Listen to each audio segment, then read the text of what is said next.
नमस्कार, आप देख रहे हैं प्रजातंत्र टीवी हिंदी न्यूज चैनल। प्रजातंत्र टीवी हिंदी न्यूज चैनल के सभी दर्शकों को बहुत बहुत स्वागत है। मैं हूं आपके साथ खुशी। आइए शुरुआत करते हैं आज की कुछ खास खबरों से। बलिया में जमकर गरजे रक्षा मंत्री राजनाथ सिंह। भारत के केंद्रीय रक्षा मंत्री राजनाथ सिंह ने शुक्रवार को आरोप लगाया कि दिल्ली के मुख्यमंत्री अरविंद केजरीवाल भ्रष्टाचार के कारण जेल गए हैं। उन्होंने अन्ना साहब हजारे को धोखा दिया। ये बस 3 दिन के लिए बाहर आए हैं, फिर 1 जून को जेल चले जाएंगे। उन्होंने दावा किया कि सामान्य नागरिक संहिता को हम लागू करेंगे, ये हमारा कमिटमेंट है। बलिया पहुंचे रक्षा मंत्री राजनाथ सिंह ने जिले के सिकंदरपुर स्थित एक इंटर कॉलेज में मैदान में सलीमपुर लोकसभा से भाजपा के प्रत्याशी रविंद्र कुशवाहा के समर्थन में जनसभा संबोधित की। अपने संबोधन के दौरान उन्होंने दिल्ली के मुख्यमंत्री अरविंद केजरीवाल पर निशाना साधते हुए कहा कि आम आदमी पार्टी के नेता अरविंद केजरीवाल अभी जेल गए थे। कहते हैं कि नरेंद्र मोदी ईडी और सीबीआई लगाकर सबको जेल भेजते हैं। उन्होंने कहा कि अगर हमने गलत किया तो अदालत है, वो हमारे फैसले क्यों गलत नहीं ठहराती। उन्होंने आरोप लगाया कि अरविंद केजरीवाल भ्रष्टाचार के कारण ही जेल गए हैं और ये सिद्ध होकर रहेगा। केजरीवाल ने अन्ना साहब हजारे को धोखा दिया। उन्होंने कहा था कि अन्ना हजारे ने केजरीवाल से कहा था कि राजनीतिक पार्टी मत बनना, हमने भ्रष्टाचार के खिलाफ आंदोलन छेड़ा है, नहीं तो इस पर जनता का विश्वास समाप्त हो जाएगा। उन्होंने चुटकी लेते हुए कहा कि ये 20 दिन के लिए बाहर आए हैं, फिर 1 जून को चले जाएंगे। उन्हें हम नहीं भेजेंगे बल्कि अदालत खुद भेजेगी। तो वहीं आम आदमी पार्टी के राज्यसभा सांसद स्वाति मालीवाल की पिटाई के मुद्दे पर उन्होंने कहा कि अरविंद केजरीवाल के घर में उनकी पार्टी की राज्यसभा सांसद लात घूसों से पीटी गई, उसके ऊपर आप बोल नहीं रहे। ये क्या नेता है? नेता का शेर का कलेजा होना चाहिए। वहीं एक देश के चुनाव के मुद्दे पर उन्होंने कहा कि कहीं कहीं हर महीने देश में चुनाव ही होते रहते हैं, इससे आपकी कमाई, संसाधन और समय की बचत होगी। क्या इसे करना तानाशाही? हमने अब क्या अपराध किया है? वहीं पाक अधिकृत कश्मीर में चल रहे विवादों पर उन्होंने कहा कि मैंने 3-4 साल पहले ही कह दिया था कि पाक अधिकृत कश्मीर को लेने के लिए उस पर कब्जा करने की कोई जरूरत नहीं है, बल्कि पाक अधिकृत कश्मीर के लोग मांग करेंगे कि हम भारत से मिलना चाहते हैं। उन्होंने कहा कि हमने जब 3 तलाक पर कानून बनाया तो लोगों ने कहा कि दूसरे धर्म के मामलों में आप हस्तक्षेप करने वाले होते कौन है। उन्होंने कहा कि सरकार रहे चाहे भाड़ में जाए, चाहे हिंदू, मुसलमान, यहूदी या ईसाई, सबकी बहन बेटी हमारी बहन बेटी है। इसको धर्म के साथ जोड़कर नहीं देखना चाहिए। समाजवादी पार्टी और कांग्रेस पर निशाना साधते हुए उन्होंने कहा कि आज सपा कांग्रेस की हालत ये हो गई है। सपा को लोग समाप्त पार्टी और साइकिल की चैन को 2014 के लोकसभा चुनाव में अपने साइकिल की चैन उतार दी थी। 2017-2019 के चुनाव में भी आप लोगों ने साइकिल की चैन को चढ़ने नहीं दिया। 10 साल तक जो साइकिल पर चैनहीन हो, वो साइकिल आगे कैसे बढ़ेगी। तो वही कांग्रेस पर निशाना साधते हुए कहा कि कांग्रेस की हालत उतनी पतली है कि 2024 के चुनाव के बाद कांग्रेस डायनासोर की भांति भारत की धरती से लुप्त हो जाएगी। पूरी तरह से आश्वस्त हूं। पाक अधिकृत कश्मीर पीओके, आप लोगों ने मेरा भाषण नहीं कभी सुना होगा टेलीविजन के पर्दे पर, तो मैंने 3-4 साल पहले कहा, अरे भाई हम लोग तो आगे बढ़ ही रहे। पाक अधिकृत कश्मीर पर उसको लेने के लिए कब्जा करने की कोई जरूरत नहीं है, कोई परेशान होने की जरूरत। उस समय ही मैंने कहा पाक अधिकृत कश्मीर पीओके हमारा था, हमारा है और हमारा रहेगा। और कश्मीर में जम्मू कश्मीर में धारा 370 समाप्त होने के बाद मेरे बहनों भाइयों जिस तेजी के साथ विकास हुआ है, मैंने उस समय ही कहा था पीओके के लोग मांग करेंगे कि हम भारत में मिलना चाहते हैं, हम भारत के साथ रहना चाहते हैं। और आपने टेलीविजन के पर्दे पर कुछ दिनोthe पहले, कुछ महीनों पहले देख लिया होगा, पीओके के लोग मांग कर रहे हैं हम भारत के साथ रहना चाहते हैं। वह दिन आ गया है। इसका अधिकृत हमारे प्रधानमंत्री को दिया जाना चाहिए। नागरिकता का काम, अरे गलतफहमी पैदा करते हैं कि भारतीय तरवारी वाले नागरिकता कानून लाए, मुसलमानों को भगा देंगे, ईसाइयों को भगा देंगे, यहूदियों को भगा देंगे, उनकी नागरिकता समाप्त कर देंगे। बहनों भाइयों, यह बिल प्रधानमंत्री मोदी जी के मार्गदर्शन में जब मैं भारत का गृह मंत्री था मैंने लिया, लोकसभा में पास भी हुआ, राज्यसभा में बहुमत न होने के कारण पास नहीं हो पाया। बाद में हमारे छोटे भाई अमित शाह जी आए, गृह मंत्री बने, उन्होंने फिर पास कराया। जो भारत धन दौलत के मामले में 2014 में दुनिया के देशों में 11वें स्थान पर खड़ा था। 7 वर्षों के अंदर ही जंप लेकर आज दुनिया के देशों में 5वें स्थान पर आकर खड़ा हुआ। मॉर्गन स्टैनली धन दौलत के मामले में सारी दुनिया की बराबर समीक्षा करते रहते हैं कि इस देश की हालत क्या है, किसमें कितने गरीब हैं, किसमें क्या हो रहा है। यह सब सारी चीजों की बराबर वो चर्चा करते हैं और उस पर अपनी रिपोर्ट देते रहते हैं। मॉर्गन स्टैनली ने अपनी रिपोर्ट में कहा है, अरे भाई, दुनिया में सर्वाधिक तेजी से आगे बढ़ने वाली अर्थव्यवस्था यदि किसी देश की है तो भारत की। और भारत यदि ऐसे ही आगे बढ़ता रहा तो आज दुनिया के देशों में भारत जो 5वें स्थान पर खड़ा है, 2.5-3 साल के बाद 2027 आते आते यही भारत दुनिया के देशों में 3रे स्थान पर खड़ा हो जाएगा। यानी एक अमेरिका होगा, दूसरा चीन होगा, उसके बाद यदि किसी देश का नाम होगा बहनों भाइयों तो भारत का। इतना ही नहीं, इतने पर ही हमको संतोष नहीं है। आप ये मत समझिए कि हम लोगों ने संतोष कर लिया, नहीं। हम भारत को विश्व की मानने वाले सांसदों की या नीति निदेशक सिद्धांत के जो प्रमुख बिंदु हैं, इन पर वह काम करें, उसे लागू करें।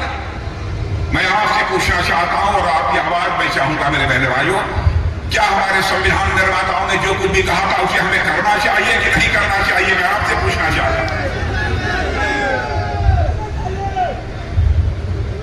लेकिन इस सपा और कांग्रेस जो होता है हमारे आरोप भारतीय जनता पार्टी के ऊपर लगाने की जरूरत करते हैं।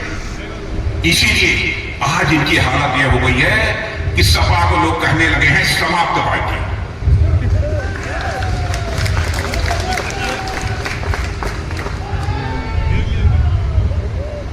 और मेरे भाइयों, साइकिल की चेन उतर चुकी है।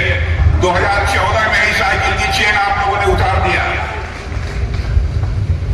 2014 का जब लोकसभा चुनाव था उसी में आपने साइकिल की चेन उतार दी थी। और 2017 के विधानसभा में भी आपने साइकिल की चेन को चढ़ने नहीं दी। 2022 का चुनाव हुआ, उसमें भी 2019 का चुनाव हुआ, फिर भी आपने साइकिल की चेन को चढ़ने नहीं दी। 2022 का विधानसभा का चुनाव हुआ, उसमें भी आपने नहीं चढ़े। अब बहनों भाइयों, 10 साल तक जिस साइकिल पर चेन हो ही न हो वो साइकिल आगे कैसे बनी?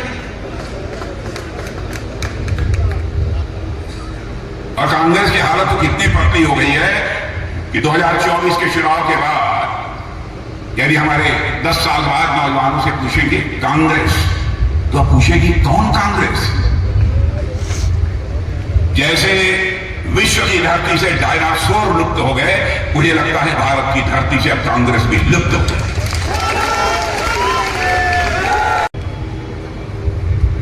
आपका सहयोग चाहिए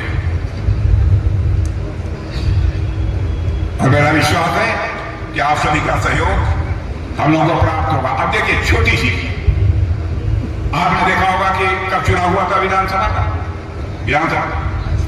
2022 में, लोकसभा का चुनाव 2019 में, उसके पहले विधानसभा 2017 में।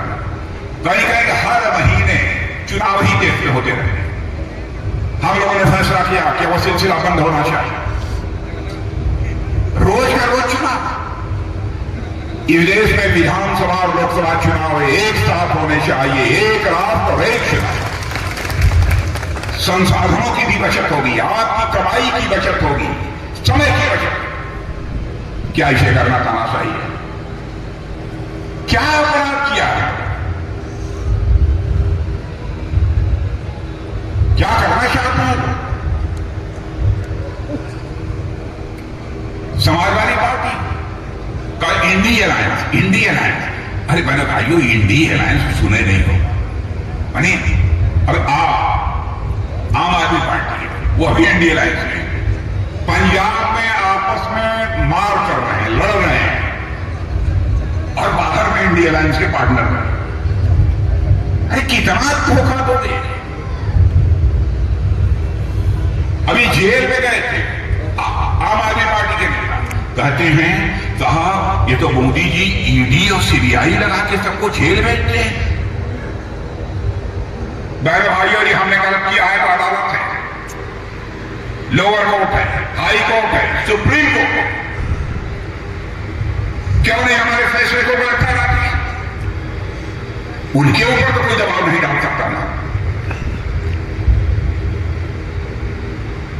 आप गए हैं कि भ्रष्टाचार के कारण जेल में गए, आप कोर्ट के सामने बार बार निवेदन करते रहे, कोर्ट ने कहा नहीं है मामला कुछ, और ये सिद्ध होकर रहेगा। इन्होंने धोखा दिया है, अन्ना साहब हजारे को धोखा दिया है। अन्ना साहब हजारे ने कहा केजरीवाल कभी पार्टी राजनीतिक पार्टी मत बनाना, हमने भ्रष्टाचार के खिलाफ जन आंदोलन छेड़ा है, नहीं तो इस पर से जनता का विश्वास समाप्त हो गया। ये इन्होंने अन्ना हजारे को धोखा दिया, वह आपको बख्शे। 20 दिन के लिए बाहर आए हैं, फिर 1 जून को चले जाएंगे भी, हम लोग नहीं भेजेंगे, अदालत नहीं कहा नो नो नो नो, 1 जून के बाद तुम भीतर नहीं रहोगे, बाहर जा, तो तुम बाहर नहीं रहोगे, भीतर जाना।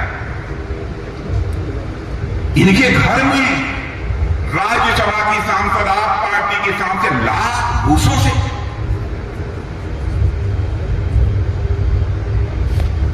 उसके ऊपर आक्रमण किया गया, अब पर आप बोल नहीं रहे हैं। क्या नेता है? नेता होना चाहिए कहने भाइयों तो शेर का कलेजा होना चाहिए उसका। कमजोर कलेजे का नेता विश्व का कल्याण नहीं कर सकता। भारत के कल्याण की बात तो छोड़िए, विश्व का कल्याण नहीं कर सकता। दूसरे धर्म के मामलों में आप हस्तक्षेप करने वाले क्यों होते हैं?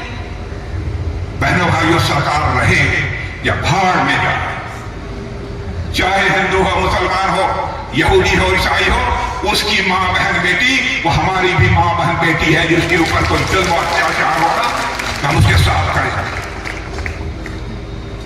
इसको धर्म के साथ जोड़कर नहीं देखा जाना चाहिए। हम लोगों ने 3 तलाक की प्रथा को समाप्त कर, और मैं आज कहना चाहता हूं समान नागरिक संहिता को भी हम लागू करेंगे, हमारा कमिटमेंट। लेकिन ये कहते हैं ये मुस्लिम विरोधी।